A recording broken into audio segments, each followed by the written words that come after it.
Hindi po kayo nakikinig, Pangulong BBM, sa sentimento ng mga tao. Sayang ang boto. Sir, bigyan niyo po kami ng konting knowledge about sa pamumuno noon ni Ferdinand Marcos ng kanyang tatay. Napakalayo talaga. Noong panahon noon, ang tatay ay against oligarchs. Yeah.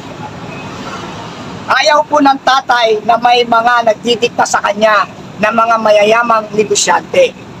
Ang puso ni Apo Marcos, ni Mr. Ferdinand Emmanuel Edralin Marcos, ay nasa mga mahihirap na mamamayang Pilipino. Kaya noong mga panahon na yon, well protected ang mga Pilipino sa mga pang-aabuso ng mga oligarko. Ngayon, ano po? Ito pa isa. Ang Ninoy Aquino International Airport, panahon ng Dilawan, hindi po yan nabenta sa private. Okay. Hindi po yan nabenta sa private. Kailangan ng ID? Hindi po yan nabenta sa private. Pero ngayon pong management ninyo, Pangulong BBM, bakit po naging private po ang Ninoy Aquino International Airport? Bakit po ito kailangan maging pribado? Ito po ay pag-aari ng mga mamamayang Pilipino. Hindi po ito dapat maging pribado. Saan kayo nakakita na airport? Kahit sa buong mundo, mag-ikot po kayo. Wala pong airport na pag-aari ng pribado. Tayo lamang po siguro ngayon ang may pag-aari ng pribado, ang pambansang paliparan na Ninoy Aquino International Airport, formerly Manila International Airport. At ang tatay nyo po, maraming infrastructural na ginawa. In 20 years of service, marami naman pong nagawa. At marami siyang mga infrastructure na develop. Napakarami po. Maging ang malnutrition ng araw, may libreng Nutriban, may libreng gatas. Ganun po ang pamamahala ng inyong ama. Makamahirap po, hindi po makamayaman. Pero ang nangyayari po ngayon, ang laki ng pagkakaiba na ang buong akala namin, like father, like son. Pero tila bakit ngayon nai-involve pa kayo sa droga? At alam niyo po ba ang usaping droga? Ang usaping droga, nung panahon ng tatay mo, pinapiring squad niya, si Limseng, yung dayuhan na talagang manufacturer ng droga dito sa Pilipinas. Ipinapiring squad niya yan. Tinawanan lang ni Limseng yan. Bakit tinawanan ni Limseng? Bakit tinawanan ni Limseng?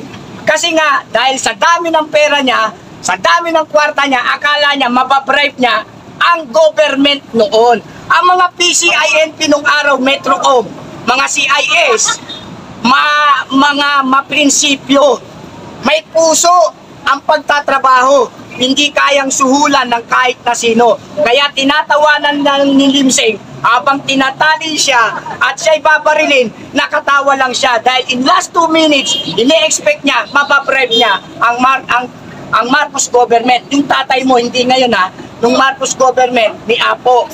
Pero nagkamali siya, tumagos ang bala sa kanya, patay siya.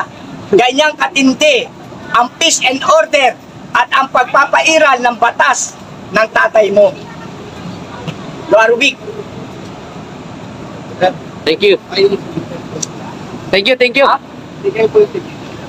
Ha? Hindi ako leader dito, lahat kami leader. Kami bro, mga simpleng mga mayan. Kapulat mo rin.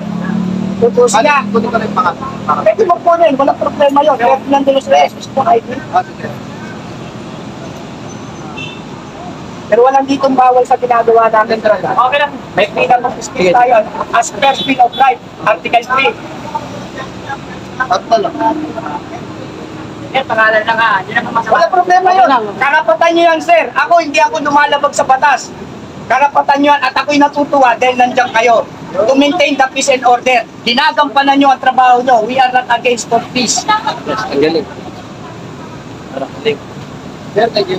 Thank you rin mga kabatas. Criminology graduate din ako, Brad. Dati akong bata ni Colonel Maganto na naging general. Sige, sir. Okay lang, sir. Galing. Thank you, Okay sir. lang. Walang problema yan. katotohanan na magpapalaya sa atin. Kahit na kunin pa pangalan ko, ikulbulman nila ako, may silbi ang buhay ko. May silbi ang buhay ko. Ano kakatakot ko? Oh, yeah. Wala tayong dapat ikatakot kapatid at saka mga kapulisan niya. Karapatan nila yun. Wala naman akong kasalanan. O, kung gusto nila, kunin nila ako. Kasama ako. Pero sabihin nila kung ano nilabag ko. Wala akong alam na nilalabag ko. Nagpapayag lang ako ng sentimento. At tayo ay democratic sort of government. Hindi tayo gobyernong Laos. Gobyerno tayo ng Pilipinas. Kaya we are not afraid for truth. The truth shall set us free.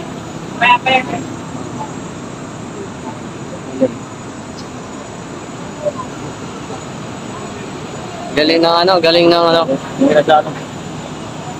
Thank you, sir. Thank you. Oh, thank you mga Thank you po. kabayan. Thank you, Salamat. thank you. Alam nyo, bilib ako sa mga vlogger ha.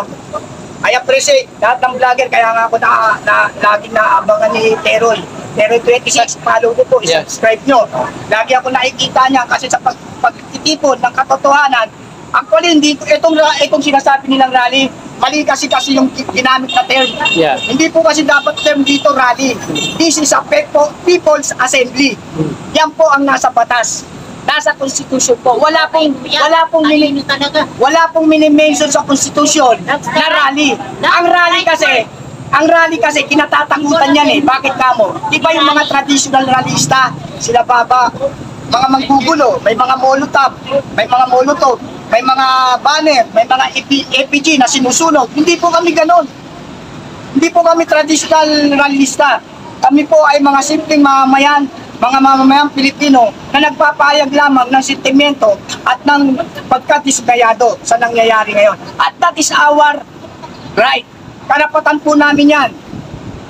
Huwag yung pipigilan ang karapatan dahil yan ay against sa Bill of Rights Article 3. Bago tayo pumunta rito, ito ang aking paliwanag ito po ay hindi isang rally para gumawa ng kaguluhan. Yeah. Ito po ay isang public address. Correction please, this is not a rally. This is a people assembly to expose the real situation ng mga mamamayang Pilipino. Masyado na pong kaabag-abag, masyado ng political. Hindi na po naiintindihan at hindi na po nagagampanan ang mga mandato nila para paunlarin ang bansang Pilipinas at ang mga mamamayan nito. Masyadong political. Namumulitikal lahat, politikalan na. O, si Ma'am Sara Pipis Duterte sa totoo lang, hindi ito pinapayag sa mainstream media. Pero meron kaming vlogger, nalalaman niya, nakikita kung ano ang ginagawa ng ating VP. Nung ano lang, nasa Payatas kami, nasa Pasig kami, namimigay kami ng mga gift pack. Dahil nga sa sobrang init ng panahon, sa sobrang taas ng mga bilihin, namigay ang VP Sara Duterte ng mga gift pack para makabawas ng kapigatian at kalungkutan ng mga mamayang Pilipino. Pero hindi niya po yan ipinagyayabang sa media. Pinipigilan niya pa nga po kami na huwag niyong ilalabas. Pero hindi mapipigilan ang katotohanan. Dahil ang katotohanan nga po ang magpapalaya sa atin.